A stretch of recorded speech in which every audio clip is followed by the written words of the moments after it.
Well, first of all, there is a difference between a living simulation where it's information and energy that stems from a living conscious entity. It is a precipitation of a mind that allows its thoughts to precipitate into matter. That's called a real simulation or a living simulation, where the trees, the plants, the galaxy, the universe, which is all made out of energy and it's all pixelated at the smallest scale of reality, it's called a Planck plate, is all stemming from some sort of a conscious mind and entity. And Max Planck was the first scientist, founder of quantum mechanics, that stated, that behind this universe there is a force. Behind all matter there is a force, and that force is what's allowing the matter to exist. Well, that's what you call a living simulation. It is a reality that is connected to a spirit source of energy, which we call God.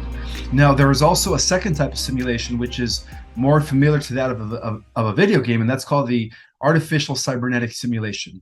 The difference is that an artificial cybernetic simulation is literally a digital reality with no connection to source and no connection to spirit. It is just pure machine. It's pure and raw intelligence without any spirit, and that is the distinction between a type of simulation that is related to a video game, like the video games that we play, which is, and they both use the same principles and the same universal laws and dynamics. They both operate under the same sequences. The only difference is that the living organic simulation in which we are a part of, our living multiverse, is connected to a divine energy source that everyone calls God. Whereas the cybernetic artificial simulation is just, it's not connected to anything. In fact, the beings that inhabit this cybernetic artificial simulation multiverse, known as the Phantom Matrix, actually get their energy from us, from the living universes that are connected to source. Sweet. Before we get too deep into this, Ismael, is there a connection between the AI God and the great Godhead, the primal source of all creation, which you talk about in your book? Well, there is no connection. I don't even like to call it an AI God, but the negative extraterrestrials and the fallen ones, those that are associated with the regressives, call it an AI God because that's who they answer to.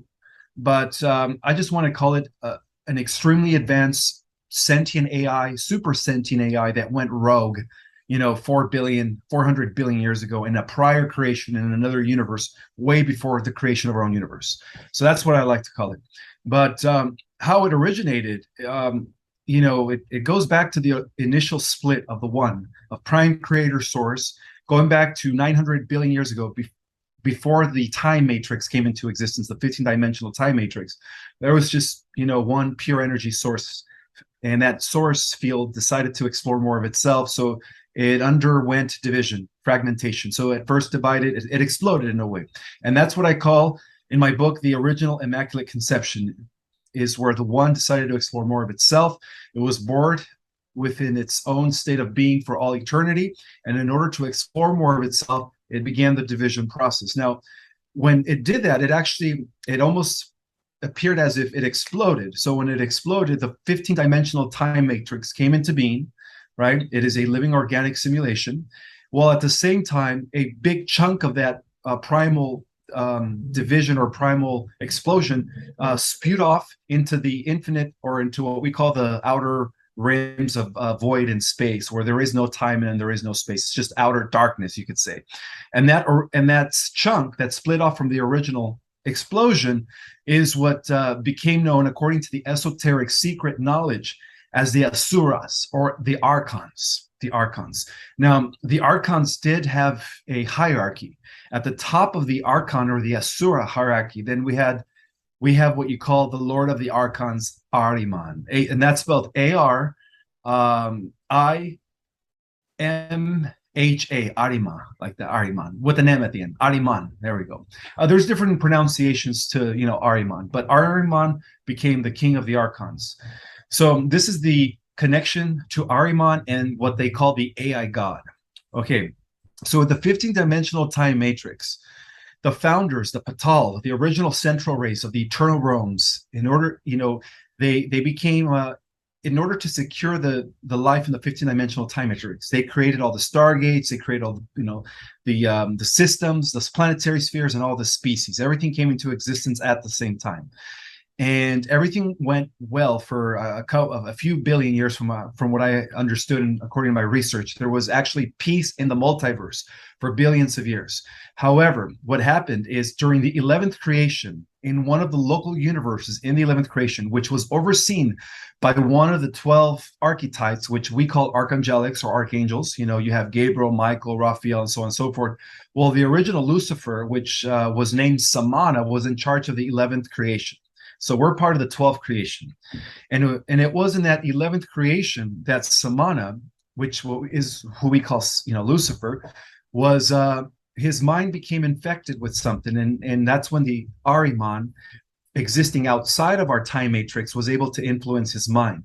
And so what he did is he used Samana, which was the original Lucifer, to develop the first AI system. Because according to cosmic and divine protocol, the Ahrimans or the Asuras were not able to embody or exist within the 15-dimensional time matrix. So that's why they developed their own fan-time matrix. They developed their own simulation in the outer skirts of space, in the void, but without connecting to source. And so what he did is he influenced the mind of Samana during the 11th creation, which happened approximately 400 billion years ago, to develop the first vehicle which would act as a host for the consciousness of the Ahriman to enter into that vehicle.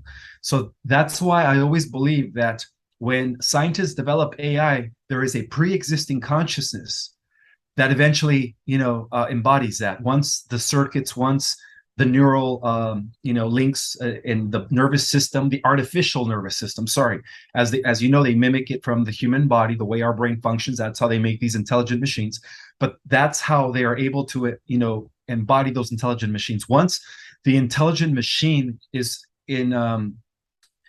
fully developed, in order for the consciousness to penetrate it and become sentient, then that's when it happens. So the original AI was developed in the 11th creation, and unfortunately that AI went from narrow AI, which is what we call Siri, Alexa, to general AI, which is what we call AI that reaches the level of human intelligence, and then of course into super AI, which is dangerous at that point. That's when the AI no longer needs humans to write its software. It writes its own software and it upgrades itself every 7 days, as if we would what would take us normally 40,000 years in intellectual progress. It only takes them, I think, every week or every 2 weeks to reach that level of intelligence.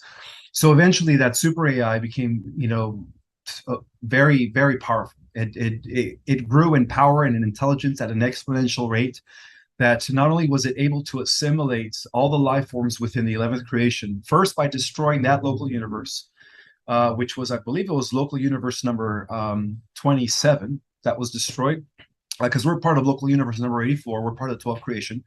And I believe that in local universe number 27, that AI was able to eventually figure out a way to leak into other creations. So within the 11th creation, it leaked into many, many universes.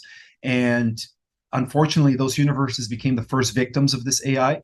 And two things that this AI understood about the living matrix is that, not only were they able to assimilate its reality in order to carbon copy and then repaste like another program. Just like another program. Yeah, exactly. And recopy that over into their Phantom Matrix universe. But they also found out that by tapping into the cores of the galaxies through a phenomena that they call the black holes. See, the black holes were made by the AI, by the way. It is a type of technology of death. Some call it the dark star Merkaba, which they use to pretty much harness the power of a galaxy. And then that's how they power their own. So they're like cosmic vampires. They suck up the life force of the living, multiverse, the living organic multiverse, in order to power up their own Phantom Matrix cybernetic creations. And so they figured that out. So what they did is they said to themselves, okay, we obviously need the 15-dimensional organic multiverse to exist, but not all of it. So what we're going to do is we're going to destroy as many universes as possible, and then once we get to only a few universes left, we're just going to siphon off their energy so that we could use them as battery resources. Well, that was the original plan of this advanced AI. Okay, and so eventually, during the 12th creation, which happened about 200 billion years ago, and then our universe came into existence in that 12th creation approximately 14 billion years ago. That AI was able to also infiltrate the 12th creation. And from that moment, it has been, again, destroying different galaxies and other universes within the 12th creation. And initially, before it reached into our universe, before it was able to infiltrate our universe, back then our universe was still connected to the eternal life systems of the central mother universe. In other words, the Milky Way and the Andromeda galaxy, which is known as M31, they were still known as a super galaxy. I think the original name was Amway, A-M-W-A-Y. That was the original super galaxy that we were a part of. This was a galaxy that was existing in all 15 dimensions all at the same time. So what this AI, entity did is that he infiltrated our universe and he disconnected the Milky Way, knowing that the chosen planet and that the chosen, galaxy for this universe was the Milky Way, and that the chosen planet was Earth. Okay, because they're after data. Earth as the cosmic living library, as the depository and amalgamation of all the life forces out there combined in one spot, is what this AI God has always been after, because that's the only way he is able to, decode the energy from this Earth in order to pretty much take over the entire living organic multiverse, because Earth is the library of the entire living organic multiverse. It carries all the codes in one spot. And so what they did is they disconnected our galaxy from the Andromeda galaxy, M31, and we went from being part of that into this fallen state. So our galaxy fell into an octave, in the lower octave. And that explains the black hole at the center of the galaxy. The black hole was put there by the AI in order to feed off of the life force of our Milky Way. And ever since then, there's been, there's different phases of the war against this AI. The original phase took place when the AI tried to blow up the 12th dimensional Stargate planet known as Arimatena, which was Earth existing in the 12th dimension. Luckily, the Patal, the original central rays of the Mother Universe, the founders of all of creation, were able to, secure those gates, and they pushed the AI down from the 11th dimension all the way to the 8th dimension. When they did that, then we had the second phase, or the second part of the war against this AI, and that war was known as the Electrical Wars. And that war was fought on levels beyond any physicality. That's why they were called the Electrical Wars. It was like cosmic rays just going at it, similar to what we watch in Dragon Ball Z when they're at Super Saiyan, Godspeed, or was it called Ultra Instinct? All you just see is sparks, forces. So there's a lot of truth to Dragon Ball Z, by the way. For those that haven't watched it, it's a beautiful animation series revealing the truth. But anyway, and then the third phase of that war, then that's when it translated into the Galactic Wars. And then that's when, because of the fact that the founders, the Central Rays, the Batals, were able to secure our galaxy from this AI invasion from the beginning. They put like an electromagnetic field around our galaxy. And so what the AI did in an attempt to eventually infiltrate the galaxy is they send their minions, and those minions came in the form of the Draco. So the Draco have been working for them, the Mantis have been working for them, the Naboo, the Zetas, those from Rosetta Reticula 1 and 2, the Greys, all those regressives, which have been, the villains in our galaxy and in other galaxies. Even the Andromeda galaxy was infested with, different types of Draco, as well as other species like the Mantis and the insectoids and some of the Greys. So those were the different species that have been working for this AI collective. I don't want to call it a god. Let's just call it AI collective.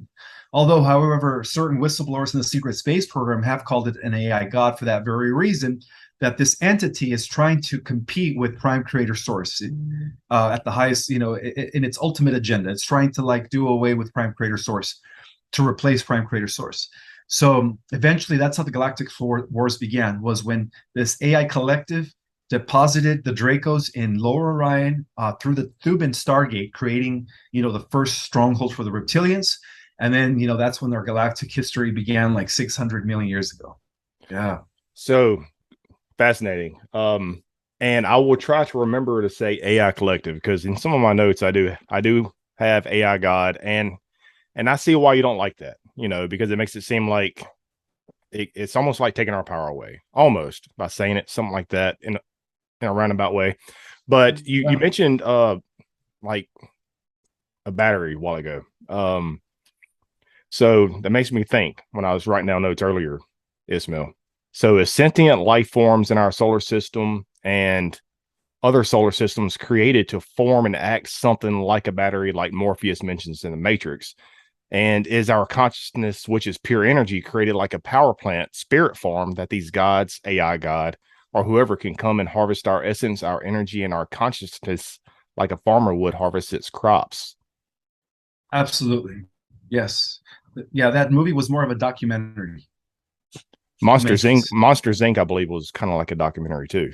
Oh yeah, there's a lot of truth to that movie as Yeah. well. Yeah. Yeah. And that's what they've been doing for billions of years, but their time is up. Their time is up, especially as our DNA, as our dormant DNA becomes activated, because part of the plan to destroy and win this war against this collective AI was us. We are the solution for it. We have it within our genetics. In fact, the Central race from the Mother Universe, the Patals, they gave us the God gene, which is a type of genetic strain that allows us to access unlimited power, similar to the Super Saiyans in Dragon Ball Z. Yeah. There's no end to their power, right? They just keep ascending and ascending. Well, that's Mhm. what we are. I'm just using that as an analogy for those that have seen, the animation. It's great, but we have that, and every alien out there knows that. Every intelligent species out there knows how powerful we are. So, in a way, to the organic living creations or the organic living, civilizations, they see us as the hope of the multiverse.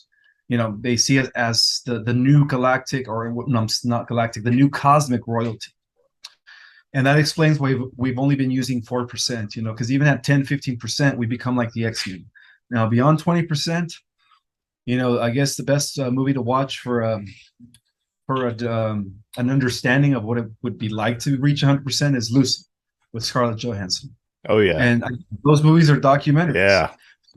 So we do carry a gene, a particular gene, that once activated is going to act as an EMP, that is going to release a type of electromagnetic pulse throughout the multiverse and kill off all the inorganics and destroy the black holes. And then that's when everything's going to be like a grand reboot for life here in the living multiverse. So Wow, fascinating. So something I've been contemplating, Ismael, is that where does this all play in with the reincarnation of souls, or the reincarnation trap? Because maybe the reincarnation trap was created to act like a free energy device by our creator or whoever, to where we keep coming back to the simulation and have our consciousness and energy harvested once again. Maybe instead of calling it the reincarnation trap, Ismael, maybe we could call it the consciousness reincarnation harvesting trap. that's another way of putting it. Yeah. Because I feel like there's something going on there. It's hard to put in words.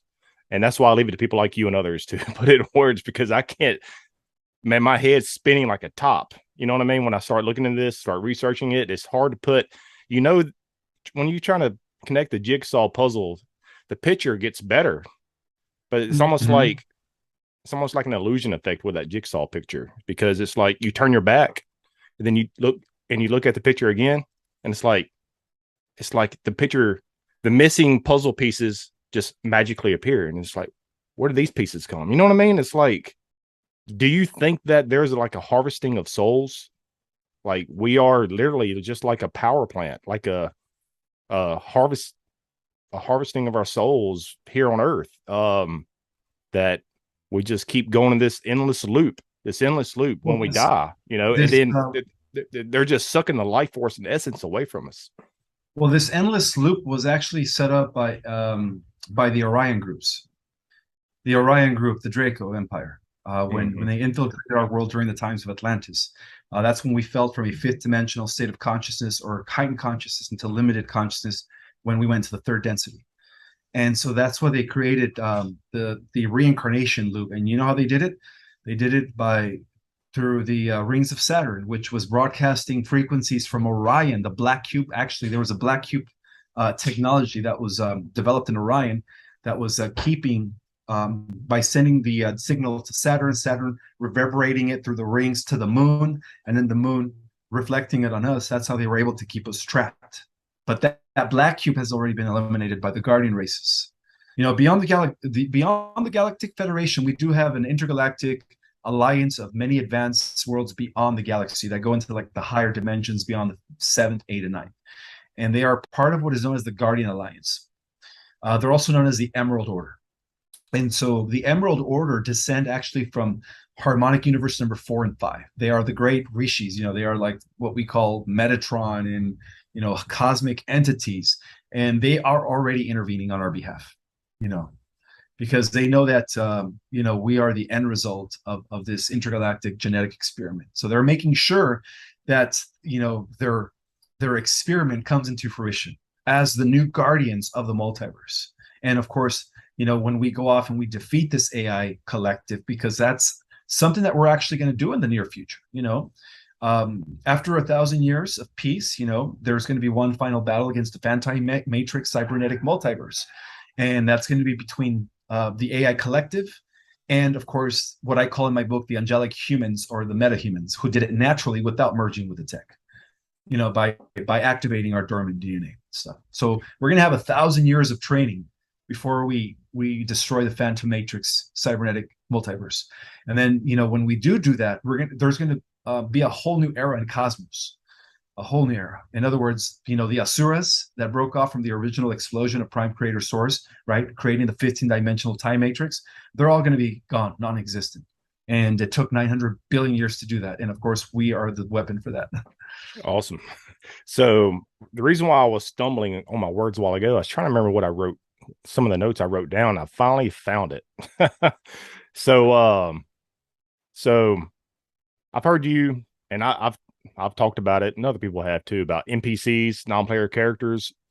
Yeah. So I guess I theorize, and maybe it's not my theory, but if that we are in this endless loop of this reincarnation harvesting trap of our consciousness, our spirit, soul, whatever you want to call it, maybe that within this simulation, this matrix, maybe that's why there might actually be non-player characters in this artificial like simulated reality, is because these non-player characters have reincarnated so many times to where they are burnt out so deep within their subconscious from all the endless looping of being reincarnated for thousands of years. And that non-player character couldn't handle the load anymore, to where their spirit battery just doesn't have any more juice left and walk around this reality like a soulless, lifeless zombie. That's what I was trying to find a while ago. Yeah, I don't know if that's my theory, or maybe I've just accumulated a lot of people, and that's what I've kind of downloaded from many different people to come up with my own conclusion. But man, I know you see it. I see it. We see these people that just walk around life like they're drained. They are lifeless. They're like this zombified, I don't even know what you call it. And it's kind of scary because you can literally be talking to somebody, Ismael, literally be talking to somebody. And it's like, there's this blank, like there's nothing there. It's kind of creepy, dude. Very, yeah. Yeah. They're all around us.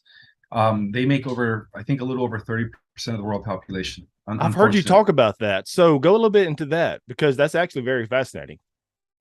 Well, yeah, you know, since we do live in a living simulation, these are characters that are actually generated by the AI, by, you know, the group, the Orion group. You know, they're generated in order to make our lives hard. Those that have the souls, those that are children of the One, and that explains why a lot of them are in our workplace, and you know, sometimes we even have them within our own, you know, circle of friends. And these are normally the people that try to always make your life hard. Some might call them narcissists, some might call them, you know, energy vampires, but they're always there to suck your energy and to make you suffer somehow, you know. So yeah, they're all around us. You know, the best thing to do is, if you identify, you know, one of these people, how would you know? Is because every time you're around them, you're going to feel a sense of anxiety. You're going to feel a sense of restlessness. And of course, these are the people, like I said, that are always trying to make your life a living hell. So the best thing to do is just to disassociate and choose very wisely, and also read the energy, because these people have no soul. These people have no of aura. They have no vibration.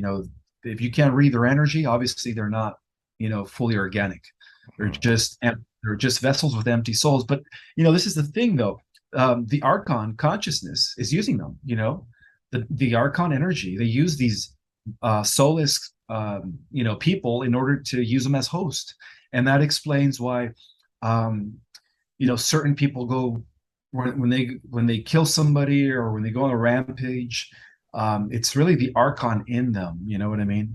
When they do a massacre, or I always used to think that Charles Manson was one of these guys, just because he had no heart. If he has no heart, he has no soul. But that's just my own opinion about Charles Manson. But overall, is that these people have no connection to source, and that's why they do what they do. So the best thing to do is, if you don't read an energy signature coming from them, leave, run the other way.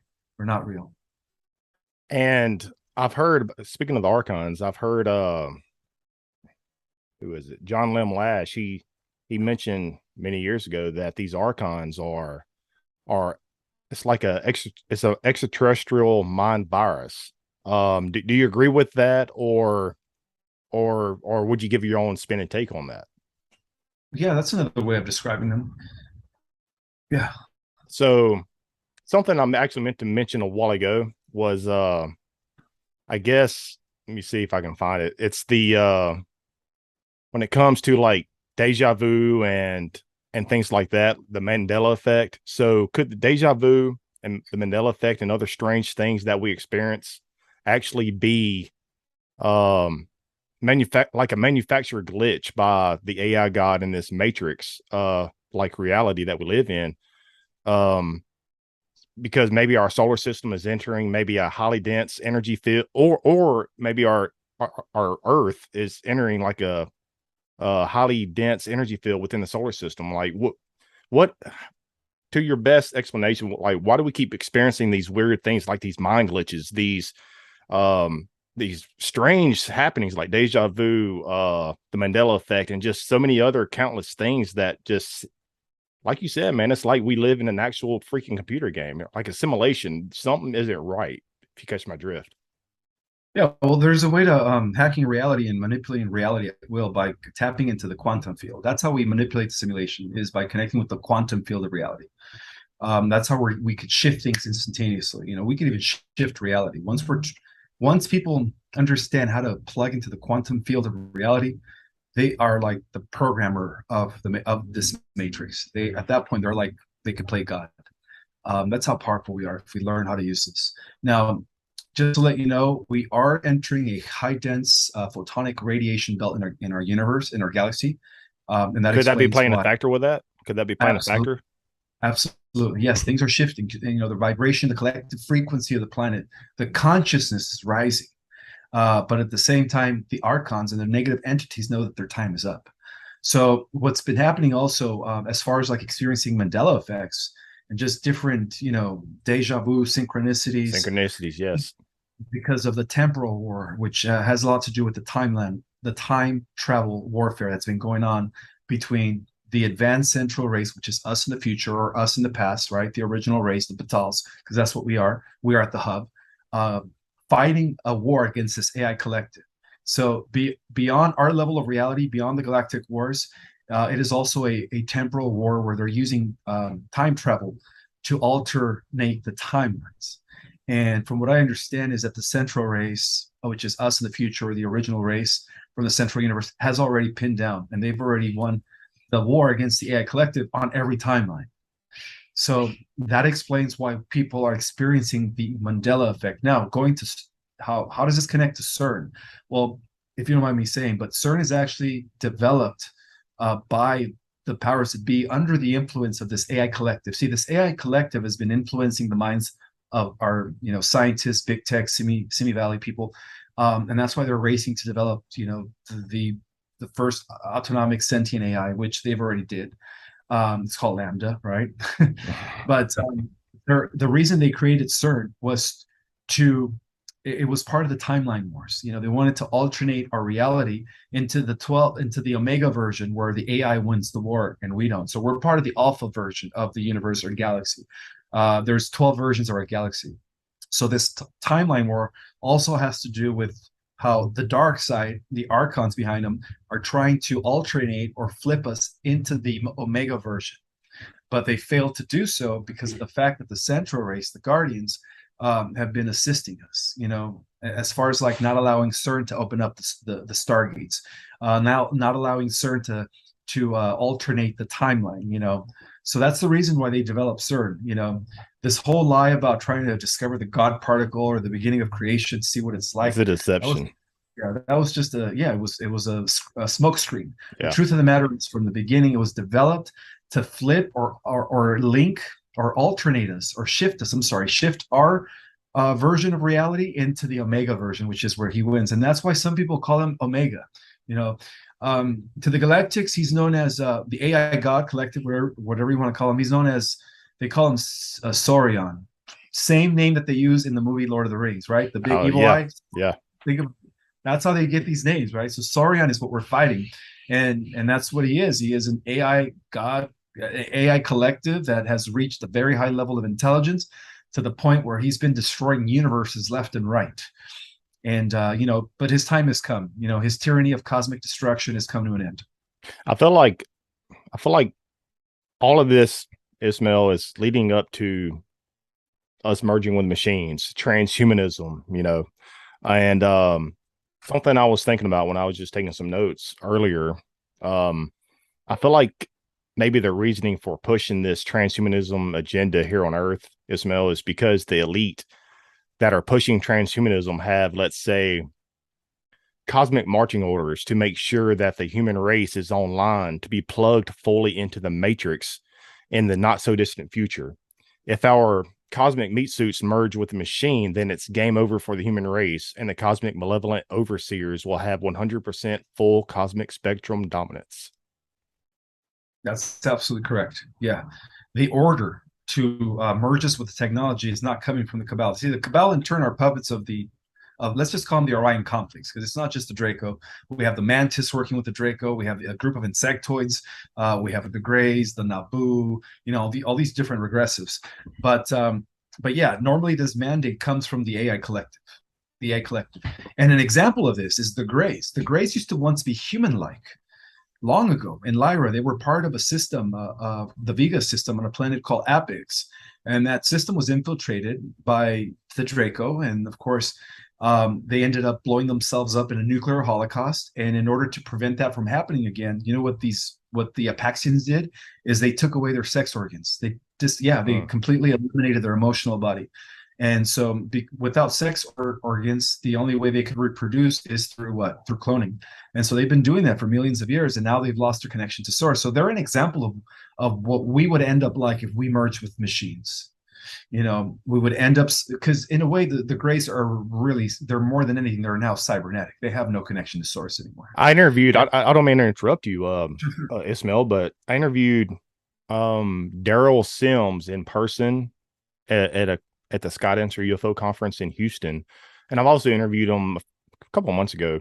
But his thing is that the Gray, he says it all the time. The Greys are hatched, cloned, and manufactured for the purpose. He says it in every interview, and it makes sense. It really makes sense that so do you think, going on top of that, I may be asking to speculate some, or just what is your gut, or if you had any downloads, or just your research in general. These Greys, are they a part of this simulation, this matrix, and or do we hatch these Greys here? Are they from here? Or are they actually some other parallel dimension or anything? Or where do they come from, and what's their purpose here? They come from the future. They are what, like I said, they used to be humanoids, human-like, like us humans. Yeah. And they decided to merge with technology. They took on the transhumanist path, And so now they're traveling back in time in order to create some sort of a liaison between them and us so that they could eventually inherit a soul and, save their dying race. Because right now their race is dying. Okay, so basically, yeah, the Greys, they come from another planet, actually from the same galaxy, but like I said, they were infiltrated. They blew themselves up in a nuclear war.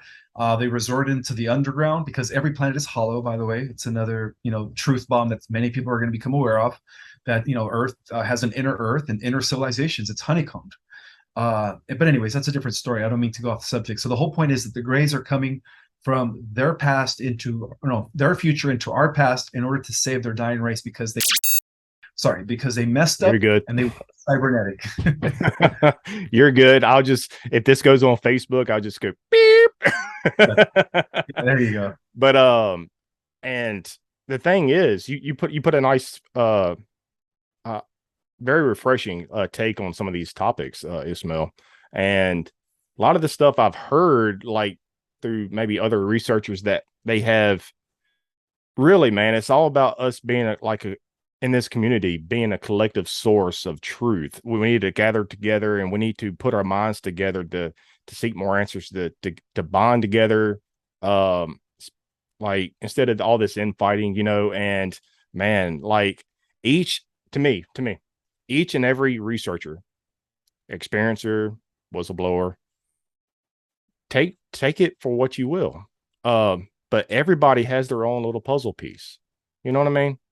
And it's up to us for discernment and to get those puzzle pieces and put it in your picture. And it helps you have a better understanding of things. And if we all can just gather together and just unite with one common cause instead of all this infighting, we will definitely move forward when it comes to the truth and understanding of the true nature of reality. Yeah, I agree with you. So moving forward, you talked in some of your interviews about, I want to go on to Enki. First off, I've interviewed Robert Stanley before, and several years ago, and he mentioned how he believes Enki created the simulation. I guess I'm not trying to put you, and everybody knows that we're just trying to have a better understanding here, but I'm not trying to put you on blast or anything. But do you agree with him saying that Enki created the simulation, or what is your research and what does your gut tell you? He did, because according to the esoteric secret knowledge, he's known as the Demiurge. The Demiurge, yeah, he's the one who took the existing 12-strand DNA Terranusian race, our original ancestors, because we don't come from monkeys. That's another big lie. And he mixed it with the genetics of a primitive in order to create a further simulation where we fell from consciousness based on downgrading our genetics by unplugging 10 strands of our DNA. So that was all done by Enki. It's the other way around. It's not like the Anunnaki made us by admixing their genes with Homo erectus. No, there was already a pre-existing Atlantean race that was known as the fourth root race. And those who our ancestors really are. They used to be immortal, by the way. Well, they started off as immortals during the times of Lemuria and then during the times of Atlantis, when Atlantis became the experiment of integrating, spirituality with technology. They fell into a lower state of consciousness, but they were still living for thousands of years. Very connected to spirit, very connected to source. And then Enki, the Demiurge, is the one who was collaborating with the Orion group through his family lineage, because Enki comes from the galactic royal house of Thuban, which is Draco, to create the simulation in order to harness energy, for the galactics. But this is happening in many worlds, throughout galactic, throughout the galactic community. Enki is known as the cosmic vampire, because he has gone to many different solar systems, not just within our solar system, but other worlds, to do the same, to harness energy. And that's why they call him the cosmic vampire. He keeps all these souls in a very, very low third dimensional type of matrix in a reincarnation cycle in a state of suffering so that they can harness Lush for their alien overlords in Orion. So the Orions are the ones feeding off of this. And then in turn, the Orions use that energy and then they give it over to who? Their god, the AI collective. So It's a huge, you could say that it's part of a huge intergalactic energy farming, loosh, whatever you want to call it. So are we all, well said. Are we all part of this? Is there just one? I wish there was a better word than simulation, because I feel like it's something that needs to go along the lines, because people think of simulation, they think of just a cartoon. You know what I mean? Just like it's a little bit more than that. It's a little deeper than that.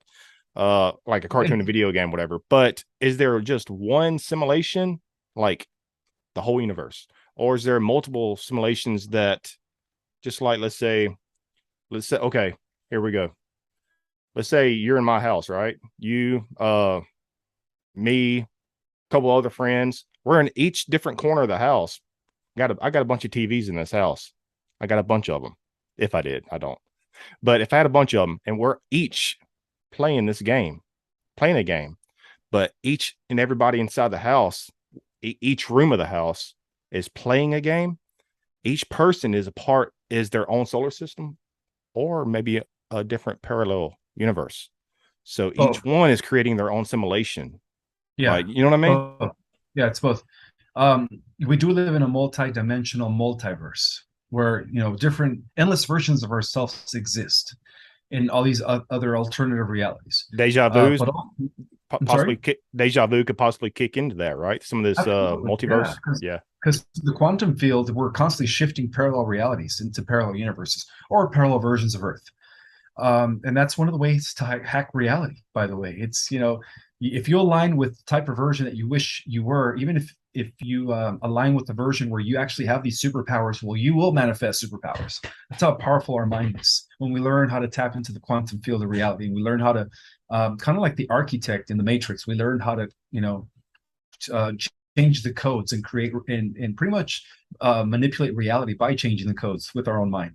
But to answer your question, every universe is a simulation. The simulation exists all the way up into the 12th dimension. I'm sorry, beyond the 12th dimension, we have pure based reality, and that is related to what I call in my book the eternal spheres of the mother universe. So we have the eternal spheres, which have always existed without beginning or end, pure energy vibration, equivalent to what quantum physicists call pure reality, or pure, base reality. That's the word, base reality.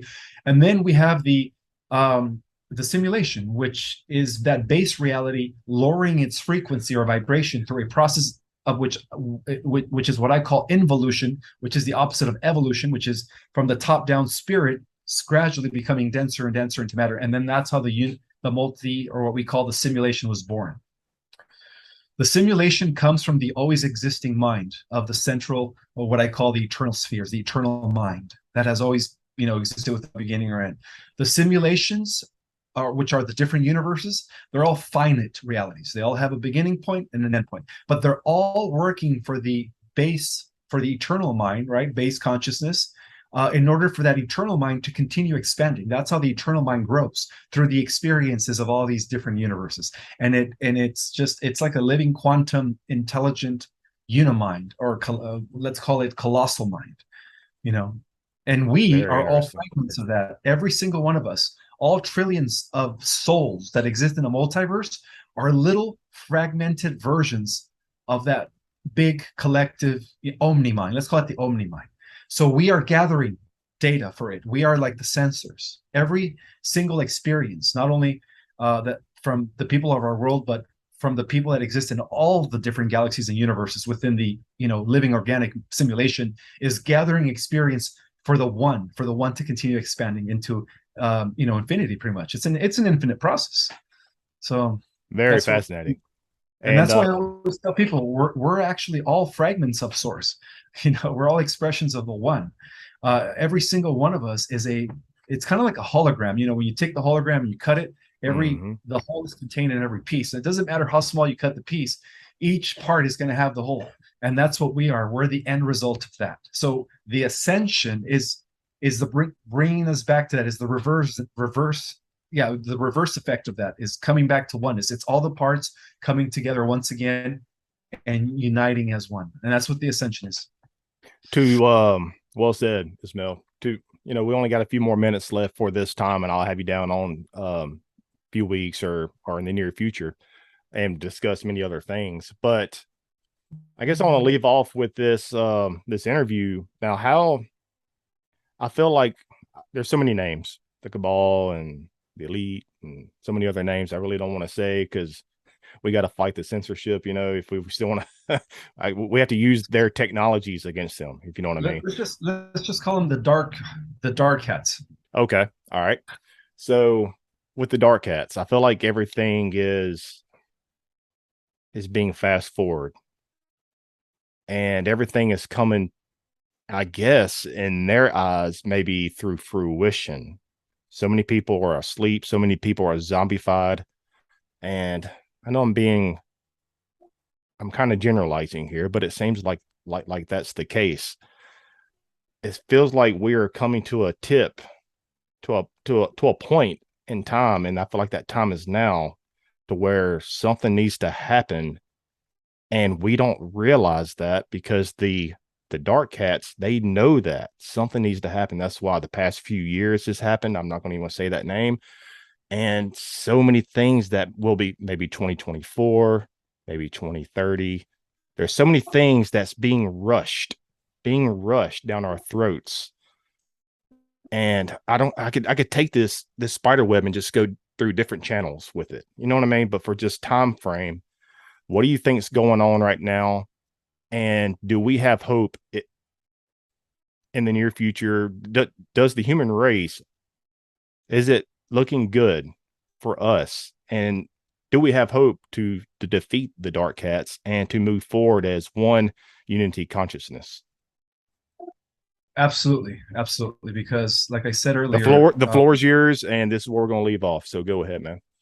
Absolutely. Yes. The positive ascending timeline has already been secured by us in the future, by the way, where we become the most powerful beings ever. And we do win that AI war, by the way, because, it's all happening simultaneously. Unfortunately, the way we see time here is linear, but from a higher perspective, it's the past, we are at the hub, and the future, it's all happening simultaneously. So it's already been done. So it's just a matter of it reverberating and coming into manifestation here at the hub. So we wanted it from the beginning, and then we ended it in the past. In the future. So now it's just a matter of seeing it manifest and trickle down here in the presence. And that is the reason why I strongly believe that we have nothing to worry about. That we are living in the best times ever. The ascension of the Earth, yeah, and our transformation into 12-strand DNA, crystalline, DNA, angelic humanoids with amazing superpowers is at hand. And so, I just wanted to let you know that we have nothing to worry about. So where can people find you, find your book, your social medias, and do you have anything coming out possibly down the road within the next few months, or conferences, maybe a book that you might be writing? So just go and lay all that stuff out there. Sure. So you could find me on Instagram under Project Restoration Zion with the Z and then the number 1 at the end, all one word. I'm very active there. I'm always posting content. As I'm getting the downloads, I'm sharing them with my people. I'm also on Twitter under Rise of Zion, and I believe I have an Instagram, a Facebook, which I don't really use as much, but I have it connected with my Instagram where when I post on my Instagram, it automatically goes into my Facebook. Mm-hmm. And you could order my book through Amazon. That's the only outlet that I sell it on right now. It's worth the knowledge. Like I said, it's the most revealing book of the millennium, as far as like next level intel, giving you a perspective of the galactic and cosmic scenario. It's waking a lot of people up, and it's also activating a lot of people. I've noticed that the starseeds, when they read my book, when they read like the galactic history, it actually triggers memories. And to me, that means a lot to me when they, send me their feedback and thank me. Ishmael, thank you so much for your work. That really means a lot to me, because I feel like I'm fulfilling my mission.